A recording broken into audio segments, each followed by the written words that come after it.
Sin más preámbulos, yo les voy a acá contar un poco de parte de la experiencia acerca del protocolo de estudio del Doppler venoso en trombosis de miembros inferiores. Dentro de los objetivos de mis charlas está conocer algo de los conceptos básicos acerca de la trombosis venosa, describir el protocolo de estudio y por último conocer qué es lo que debemos de informar al médico acerca de los hallazgos que nosotros encontremos. Como definición tenemos que la trombosis son depósitos intravasculares compuestos de fibrina, hematíes y leucocitos. Se forman donde justamente el flujo es muy lento y estos van a ser principalmente las válvulas, los senos venosos y los segmentos expuestos a trauma. También recordando un poco que existe un alto riesgo con el tema de la trombosis venosa, de que nos pueda llevar a un evento embólico pulmonar. Dentro de la fisiopatología, todos en el pregrado aprendimos mucho acerca de la triada de Virchow, en la cual iba a haber un daño a la pared del vaso, iba a haber además hay un éstasis venoso o enlentecimiento del flujo sanguíneo, para que haya una alteración de los factores sanguíneos o hipercoagulabilidad, y que todo esto nos va a llevar justamente al tema de la trombosis. Nunca olvidar el tema de la triada de Virchow, ¿no? Dentro de los factores de riesgo, pues como podemos ver, hay múltiples factores de riesgos, como son los trastornos de la coagulación a la cabeza, inmovilización de los pacientes, aquellos que pasan encamados por largas estadías, cirugías, traumas, tumores malignos, septicemia, anticonceptivos orales, edad avanzada, accidentes cerebrovasculares, insuficiencia cardíaca, una historia previa de trombosis venosa, viajes en avión de larga distancia, embarazos, bueno, entre otras patologías que formarán parte también del diagnóstico diferencial, como vamos a revisarlo más adelante.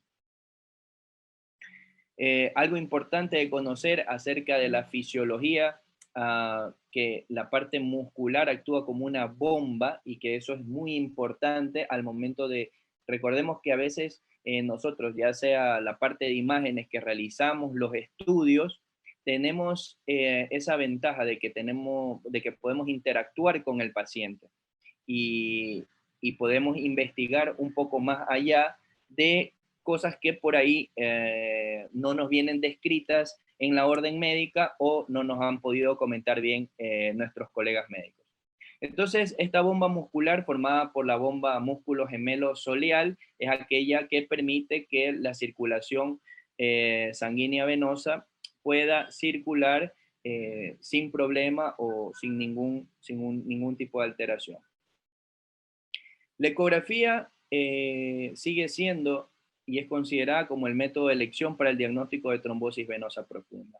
Antes se utilizaba la venografía para este tipo de estudios, pero el tema del contraste, a veces también canalizar las venas de los pies y era un poco complejo en este sentido. Entonces, existen múltiples cosas factores que hicieron que la venografía ya se deje de utilizar y la ecografía se considerara como el gold estándar para la evaluación de los pacientes con sospecha de trombosis venosa profunda.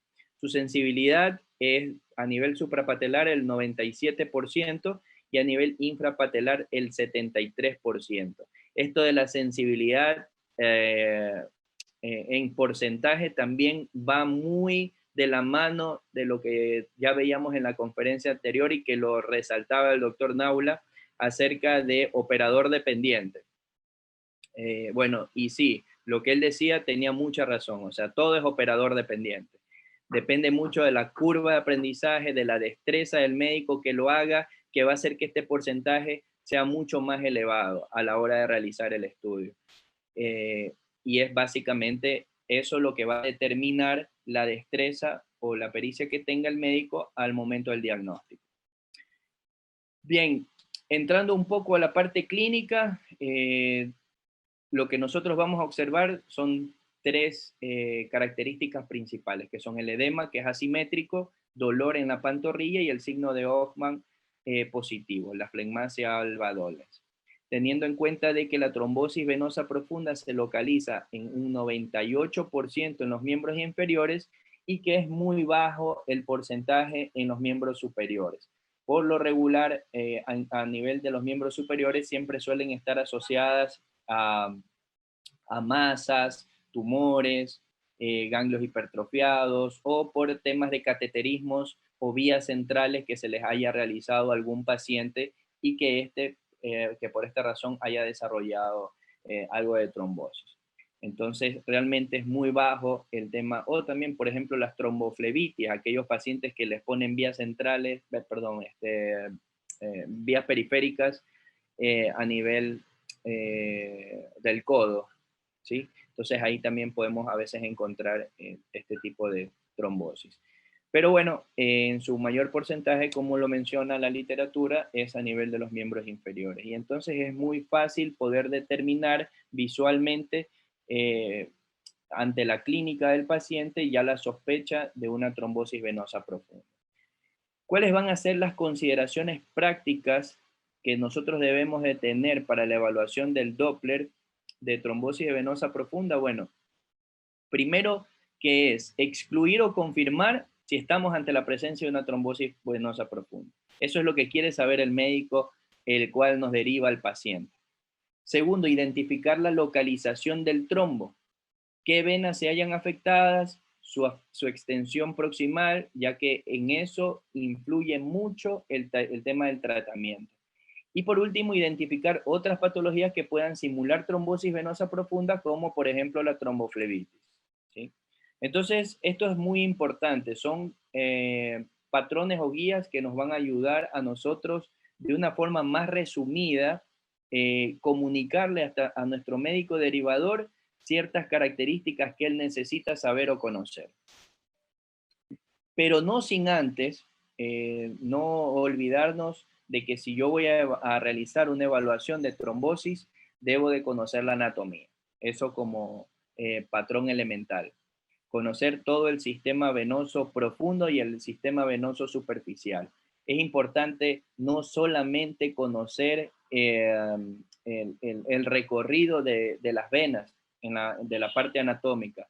Es importante también conocer la parte muscular, la parte nerviosa, conocer inclusive hasta la nomenclatura, que a pesar de que ya hace muchos años cambió el tema de la vena femoral, que ya no se denomina vena femoral superficial, es igual importante conocerlo. Entonces, como ustedes pueden ver acá, tenemos dos proyecciones, una proyección en un corte transversal, que en la cual las venas o los vasos, se podría decir así mejor, se encuentran en forma de un tubo, ¿no? Un tubo pero cortado, o un corte axial, que también lo podemos denominar. Y esta gráfica inferior, que ya es un poco a nivel del muslo tercio medio, en la cual vemos ambas venas, las principales a nivel del muslo, que son la vena femoral y la vena femoral profunda. La vena femoral profunda, por lo regular, solamente se suele observar este territorio. Es muy complicado poder visualizar el resto de la vena.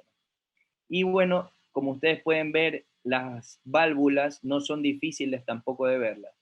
Así es que hay que aprenderlas a identificar también para no confundirlas con cualquier otra cosa que pudieran imaginar, por ejemplo, trombosis misma.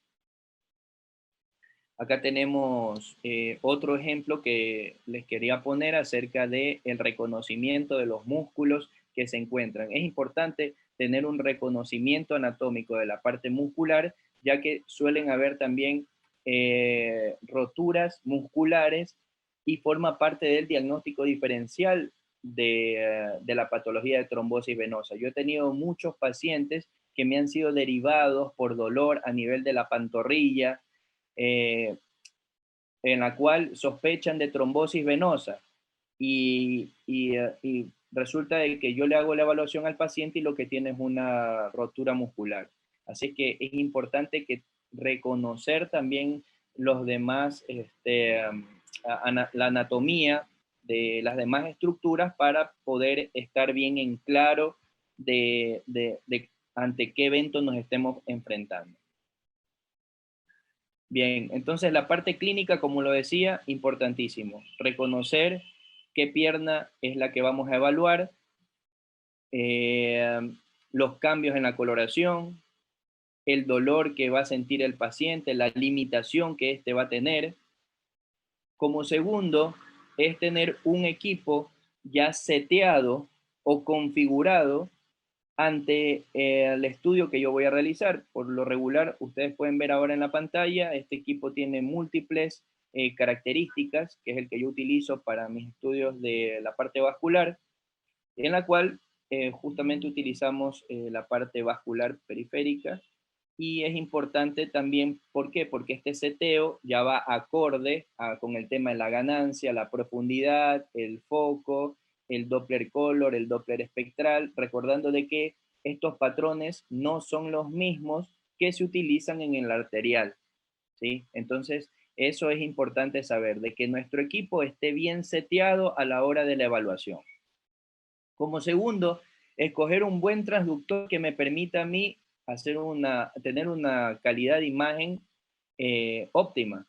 Ustedes pueden ver acá, este transductor es ergonómico, de fácil manejo, de fácil uso, y además de eso, el tema de los megahertz que a mí me permiten poder visualizar bien las estructuras dependiendo de la profundidad a la cual ésta se encuentra.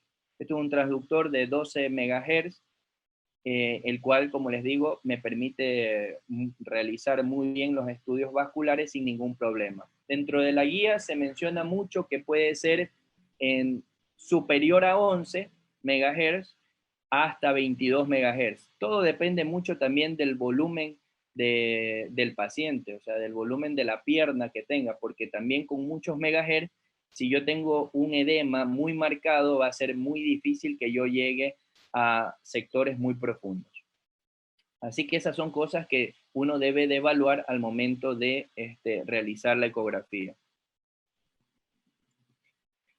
Dentro de las consideraciones prácticas, ahora sí entrando en materia de las imágenes en ecografía, tenemos los tres patrones, el patrón en modo B, el Doppler color y el Doppler espectral.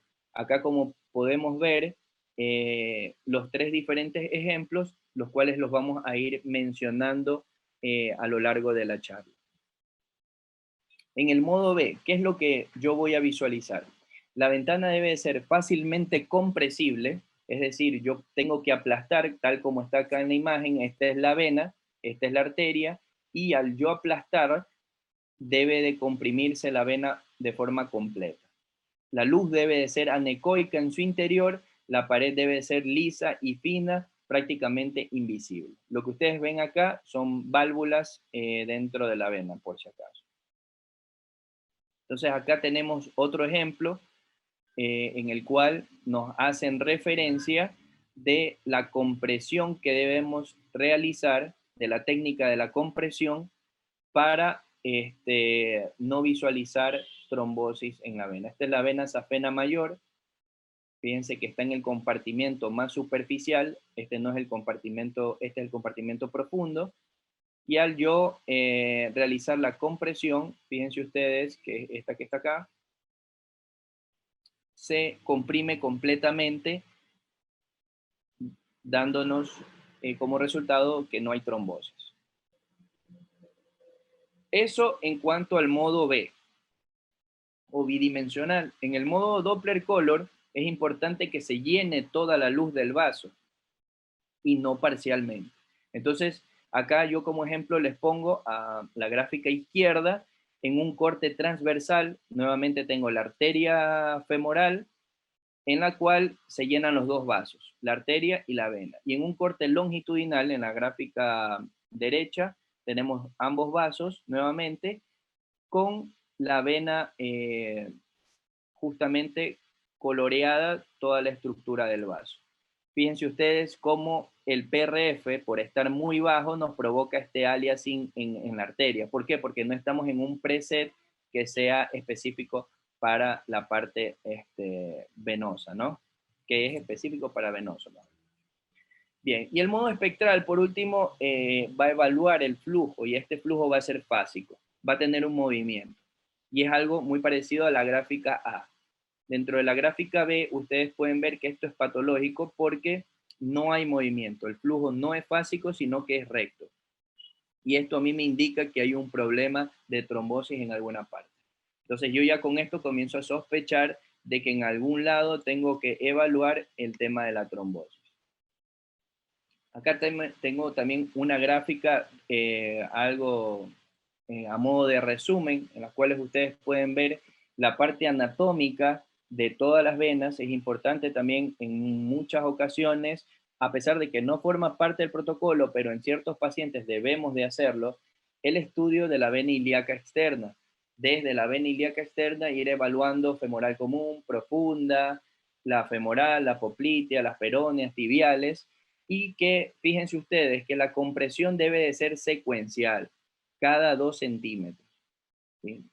Realizar la compresión. Las características en cuanto a la parte patológica, ¿qué incluyen? Un segmento venoso que no va a ser compresible, un aumento del diámetro venoso, una disminución del diámetro venoso nos va a hacer sospechar de que estemos ante un evento crónico de trombosis, pérdida del flujo fásico a la maniobra de Valsalva y un flujo de color ausente si están completamente oclusivas. ¿Sí? Hay también un aumento del flujo en las venas superficiales. Entonces, fíjense ustedes en la gráfica derecha. Si esto fuera solamente en modo B, ustedes se dan cuenta de que esta vena está completamente, primero, aumentada de calibre. Está casi que al triple de la arteria. Entonces ya esto a mí me hace sospechar de que estoy ante un evento de trombosis. Como segundo, dentro de la vena hay material ecogénico en la luz, que es lo que hace que justamente no capte la señal Doppler. Y eso es confirmatorio de una trombosis venosa. Acá tenemos ciertas características o cierto lenguaje que nosotros debemos de describir y comentar en nuestro informe. Si el paciente tiene o no tiene trombosis, bueno, debemos de describir si este trombo es hipoecogénico o hiperecogénico, porque esto nos va a determinar mucho si estamos ante un evento agudo o cambios posttrombóticos. La homogeneidad del trombo. Eso también es importante, si es homogéneo o heterogéneo, porque esto también demarca si estamos ante un evento agudo o cambios posttrombóticos.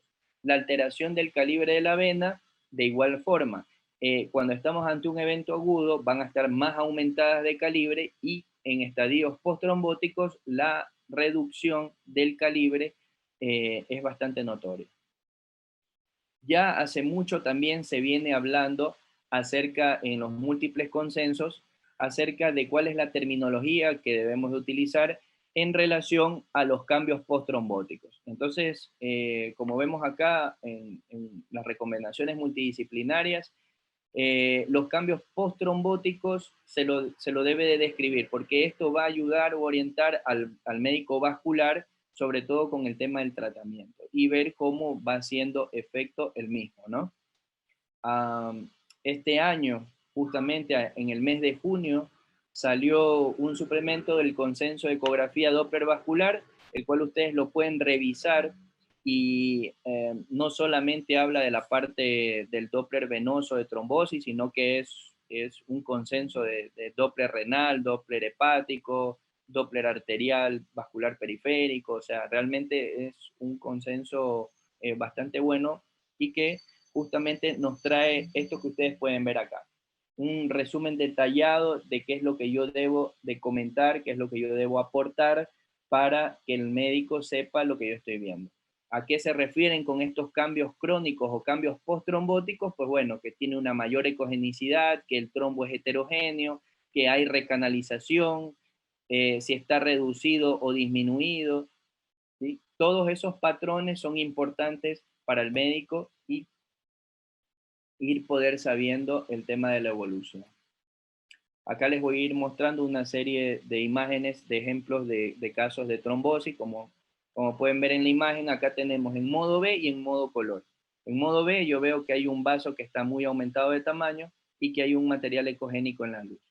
Al modo color me doy cuenta de que el vaso no capta señal. Y entonces eso me asegura más de que estoy ante un evento de trombosis.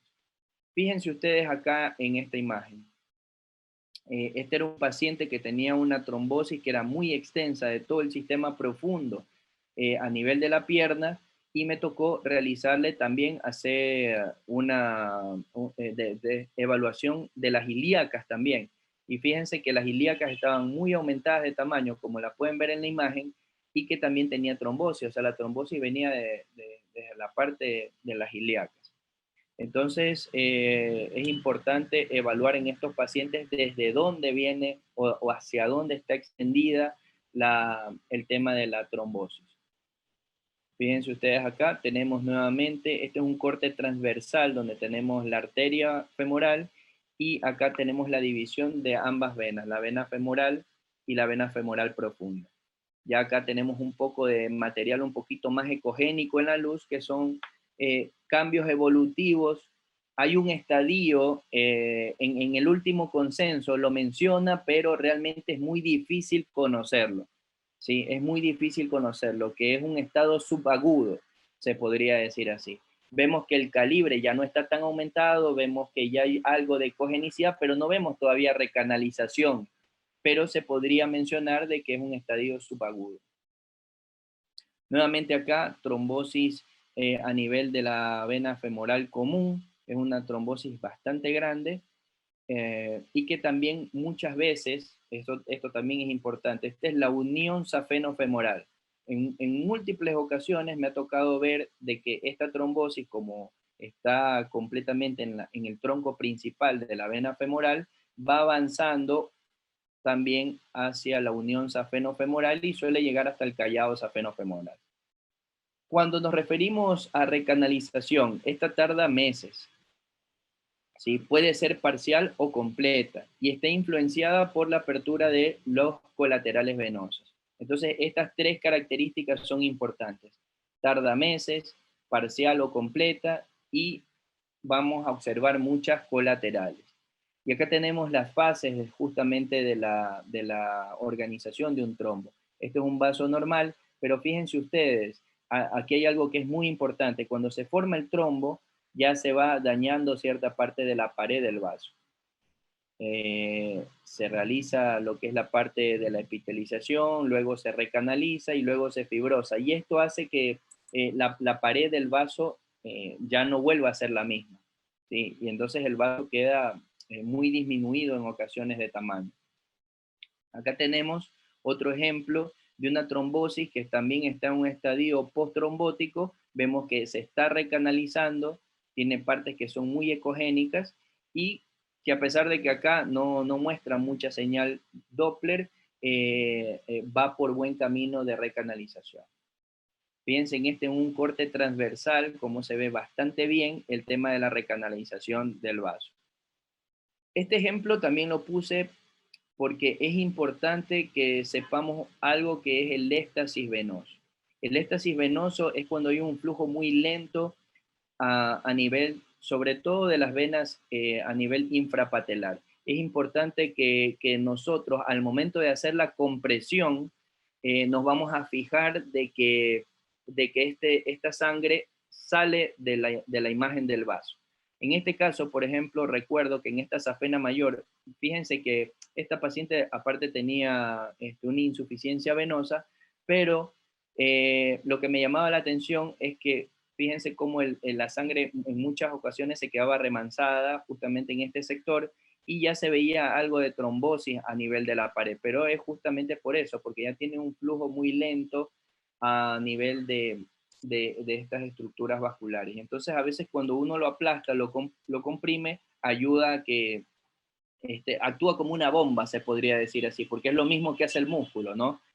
Aplastarlo para que justamente la sangre pueda continuar. Este es el caso de un mismo paciente, en el cual tenemos la vena femoral derecha con cambios post-trombóticos. Ya hay recanalización del flujo venoso, la cual se va dando de a poco, ¿no? Acá podemos ver un trombo recanalizado. Es importante también tener muy en cuenta, y hay que ser muy cuidadosos. Existen trombos flotantes, los cuales al momento de nosotros hacer el tema de la compresión, eh, tenemos que ser cuidadosos, porque podemos nosotros ser los causantes de aflojar o soltar el trombo y que ese trombo viaje por el sistema venoso. Así que mucho cuidado con eso al momento de estar haciendo múltiples compresiones para saber, ¿está recanalizado o no está recanalizado? ¿Qué es lo que está pasando acá? Y entonces, si nosotros no somos precavidos en aquello, podemos soltar el coágulo. Este es el fenómeno de Rulux, que es justamente lo que les conversaba hace un rato, el éxtasis venoso que se produce por el enlentecimiento del flujo venoso y que muchas veces, en múltiples ocasiones, es visible por ecografía. No puede ver, estos son los eritrocitos ahí que va uno tras de otro, es justamente el fenómeno del que están ustedes observando en la gráfica, y que esto de acá tenemos que informarlo, tenemos que comentarlo a nuestro médico vascular, clínico, no sé, el que les derive el estudio, ¿no?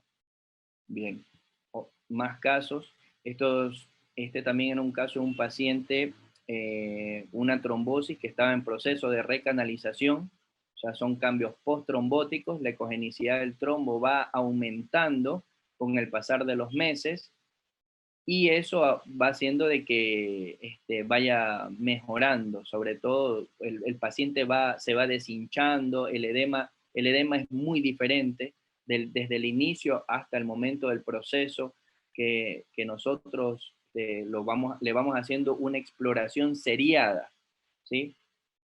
Para conocer justamente la evolución de este paciente. Entonces, bien, yo acá les quise traer además un diagnóstico diferencial. No todo es trombosis venosa, no todo edema o dolor en la pierna es trombosis venosa, no. En este artículo, sobre todo de Radiographics, que es una revista de radiología reconocida americana, nos hace un diagnóstico diferencial de trombosis venosa profunda en las distintas regiones o territorios. Es decir, acá tenemos en la región inguinal todo lo que nos podemos encontrar: adenopatías, artritis de la cadera, lipomas, hemangiomas, o sea, masas, neoplasias que pudieran estar ahí, eventos traumáticos. Si ustedes se van a dar cuenta, en todas las regiones por lo regular van a ser casi que las mismas, ¿no? Neoplasias traumáticas, inflamatorias, vascular y otras. Pero es importante conocer, como les dije en un principio, primero el reconocimiento anatómico ecográfico, ese patrón del músculo, de los tendones, de los ganglios. Es importante que nosotros tengamos un reconocimiento anatómico ecográfico. Y segundo, no solamente pensar en trombosis venosa, sino también tener en cuenta el diagnóstico diferencial ante el cual nos podemos encontrar. Y esto es lo que ocurre básicamente. Por ejemplo, acá tenemos una hipertrofia de ganglios, los cuales pudieran estar aplastando justamente el sistema venoso. A pesar de que no lo está aplastando, lo quise poner de ejemplo para que ustedes puedan ver cómo es la forma justamente de los ganglios, los cuales nos podemos encontrar al momento de la evaluación, con este patrón o con este otro patrón diferente de ganglio a nivel de región. Otra cosa que también debemos de tener muy en cuenta, y que también hay mucho paciente al cual nos vamos a encontrar, es la celulitis. Este patrón de edema del tejido celular subcutáneo, dolor, limitación en la pierna del paciente, son justamente todas estas imágenes que ustedes están viendo. Unas características que se encuentran localizadas en el tejido celular subcutáneo, respeta la parte muscular, no hay alteración de la parte venosa. Vemos líquido, porque estas trabeculaciones con anecoicas es líquido en el sistema del compartimiento del tejido celular subcutáneo, y mucho edema justamente en el mismo. Y es que estamos ante un evento de una celulitis. Otra cosa aparte de la celulitis, de la cual también nos podemos encontrar, son los eventos linfáticos. Así es que ojo con esos dos diagnósticos diferenciales que son importantes. los eventos linfáticos, un edema linfático, un edema por celulitis. Este, por ejemplo, era un caso de un chico de 15 años, hacía fútbol recreativo y que se le había hinchado el muslo. Y lo que él tenía era una rotura muscular, tenía mucho edema del músculo recto femoral y, y justamente esa era la causa de su edema, de su dolor, y hay que preguntarle mucho al paciente qué ha hecho, sus antecedentes, para nosotros poder llegar bien al tema del diagnóstico. Para ir concluyendo, en esta gráfica que ustedes ven acá, está resumido todo lo que yo he hablado ahora. Está la parte normal, la parte patológica aguda y la parte patológica crónica, en forma gráfica, ¿no? En modo B, en modo de compresión, en modo de Doppler color y en el modo espectral. ¿Sí? Así que esta tablita la verdad que orienta mucho, inclusive para la descripción. Así que fíjense ustedes cómo, solamente para darles una, este es normal y fíjense ustedes, una oclusiva aguda, cómo está aumentada de tamaño el vaso.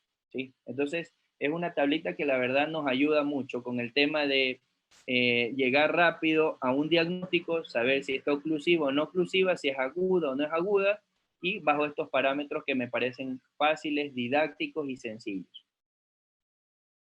Y por último, como concluir estos puntos que son, los he repetido constantemente. Primero, conocer la parte anatómica de del miembro inferior, ¿sí? ¿Cuáles van a ser las condiciones patológicas más comunes ante las cuales yo me puedo encontrar? Es decir, debo de conocer el diagnóstico diferencial de todo, ¿sí? De los ganglios, de las masas, de los lipomas, de las patologías de músculo, del quiste de Baker, que también se encuentra en la región poplitea, ¿sí? Y que pueden producir dolor. Dolor, edema, que son las causas principales por las cuales nuestros pacientes nos buscan. Si el paciente no tiene dolor, no va al médico, ¿no?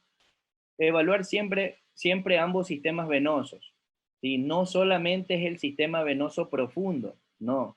Por ahí yo me he topado con informes en los cuales no hacen una evaluación del sistema venoso superficial, es decir, de la safena mayor y de la safena menor, que también deben de ser evaluadas. El informe debe ser detallado. ¿Por qué? Porque como les comentaba, esto es importante para el médico que recibe ese informe, ya sea el médico clínico, el médico intensivista, el hematólogo, el vascular, cualquiera de ellos. Va a ser importante los patrones, la localización, la extensión de lo que nosotros les estemos comunicando. Y la revaloración del paciente en agudo también es importante porque de eso va a depender su tratamiento y su progresión.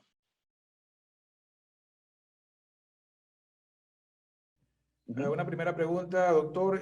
Nos comentan, ¿cuál es la lesión muscular más frecuente según su experiencia que pueda enmascarar a la trombosis venosa profunda? La rotura. Definitivamente la rotura muscular es la principal, es lo que más he podido ver. Y también es la parte clínica ante la cual más errores diagnósticos por las cuales me lo han derivado a los pacientes. Para descartar trombosis venosa y realmente lo que el paciente tiene es una rotura muscular, pero a veces pasa también que, por ejemplo, ahora con el tema del COVID y el tema de que no hay mucha consulta presencial, el paciente llama al médico y entonces le dice tengo edema, se me hinchó la pierna y muchas veces no se puede preguntar o se olvidaron por ahí de no, es que estuve haciendo ejercicios, estuve haciendo CrossFit o hizo alguna actividad de deporte la cual conllevó a esta ruptura muscular. Más aún en esta época, así es que hay que tener mucho en cuenta eso. Pero sí, la patología más frecuente es rotura muscular. Ya, una segunda pregunta, ¿cómo podemos saber si el coágulo es agudo o crónico? Bien, eso dentro de la tablita que yo le había mostrado. Agudo siempre va a ser hipoecogénico, homogéneo y ocupa toda la luz del vaso. Esos tres patrones principales. homogéneo, hipoecogénico, o sea, más oscurito y ocupa toda la luz del vaso. Y el vaso va a estar aumentado de tamaño. Y los cambios post-trombóticos, por favor, ya no hablemos de trombosis crónica, sino cambios post-trombóticos, son hiperecogénicos, los trombos, hiperecogénicos, va a haber recanalización, va a haber una disminución del calibre del vaso, ¿sí? Entonces, esos son patrones muy específicos ya de cambios post-trombóticos. Muy bien. Tercera pregunta, doctor. ¿Qué opina de la utilización del transductor microconvexo para realizar este tipo de estudio? Se lo puede utilizar, es válido, es muy válido. Realmente acá el tema de la utilización de los transductores va a depender mucho de la experiencia del que lo está haciendo. Puede utilizar inclusive hasta el transductor convexo a nivel muscular, porque en múltiples ocasiones nos pasó a nosotros en el hospital que el paciente venía con una pierna muy hinchada, o sea, es muy volumétrica, que realmente el transductor lineal era muy difícil poder evaluar al paciente y teníamos que utilizar el transductor convexo, ¿sí? Así es que realmente es muy útil, muy útil. Y eso por ponerles un ejemplo a nivel de la pierna. Les pongo otro ejemplo de otro caso que en una ocasión también nos pasó, de una trombosis de la subclavia. El paciente tenía mucho edema acá a nivel del cuello, a nivel de la parte de la clavícula, y utilizamos el transductor endovaginal, el endovaginal para poder visualizar toda esta área de una trombosis extensa que había a nivel de la yugular, la subclavia. Así que realmente con los transductores es todo vale. Otra pregunta, doctor. ¿Utiliza usted el Doppler de potencia para confirmar su diagnóstico en sospecha de una oclusión completa o parcial? Por supuesto que sí. Sí, sí lo utilizo. Perfecto. Una última pregunta, doctor. ¿Qué imagen nos indica que ha empezado la recanalización en modo B y en modo Doppler? Cuando en modo B, cuando el vaso está disminuido de tamaño y vemos ciertas áreas dentro que están anecoicas. ¿Sí? Hubo una imagen que yo mostré que era muy característico. O sea, está disminuido el vaso y está anecoico. Y al Doppler vamos a ver flujos ya dentro del vaso. Lineales, pueden ser muy pocos o escasos, pero ya comenzamos a ver flujo dentro del vaso, porque ya se está recanalizando.